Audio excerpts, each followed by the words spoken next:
We have about 2,000 miles now of drainage, creek, bayou, and tributary infrastructure that carries the water out of Harris County. And if you look at our what we were naturally given, we're very flat here. That's Jeff Lidner, a meteorologist with the Harris County Flood Control District. He's talking to me about the end of May severe weather and how that's impacted our flood control systems. We had anywhere from 1 to as much as 3 inches of rain across Harris County, the area. We had that line of storms come through. We had a little bit of street flooding, which is to be expected when we get those really heavy rainfalls in a short period of time. And so, for the most part, we didn't have any significant issues with our flood control infrastructure, our creeks and our bayous.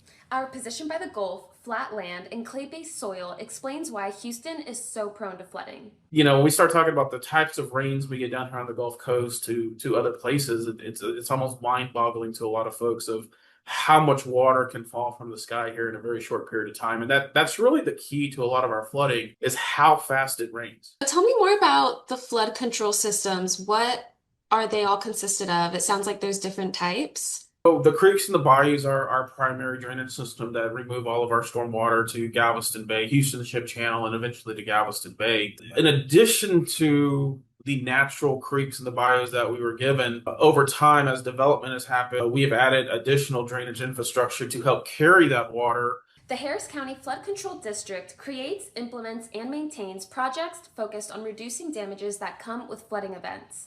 Generally, our creeks and bayous can handle up to 8 inches of rain, but when that amount of rainfall reaches the double digits, it calls for deeper measures. And then we also have stormwater, what we call stormwater detention basins. They're holes that are dug in the ground. They can be anywhere from 8 to, in some cases, 15, 20 feet deep that then drain into the creek and the bayou. So they fill up when we have rain. That water is temporarily stored in there. A lot of different factors around here that go into why some place has flooding and why some place doesn't, and why it happened this time and didn't happen this time.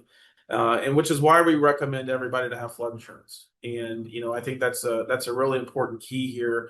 Only about 30% of the residents in Harris County have flood coverage. Homeowners insurance, your homeowners insurance policy does not cover rising water or floodwaters. And don't stop at flood insurance. There are plenty other ways you can protect yourself from flood damages and the problems that come with it. Not parking your vehicles on the street when we're expecting heavy rainfall because the streets are part of the drainage system. Can you get them up in a driveway? Can you move it to somewhere else that's not as flood prone? Don't drive into high water. Even though severe weather has passed, hurricane season is just 2 days away. So if you haven't gotten flood insurance, now's the time to get it, especially since it takes 30 days for your policy to go into effect. Even if you haven't experienced it, flooding is something we all have to think about during this time of year. Our flood threat is for everybody. And just because you haven't seen flooding or you don't see flooding very often, it doesn't mean you can't in the future. Don't miss out on our hurricane special coming out June 4th at 7 p.m. If you do miss it, don't worry. You can watch the full special here on our YouTube channel. Until next time, I'm Isa Gonzalez Montilla, KPRC 2 News.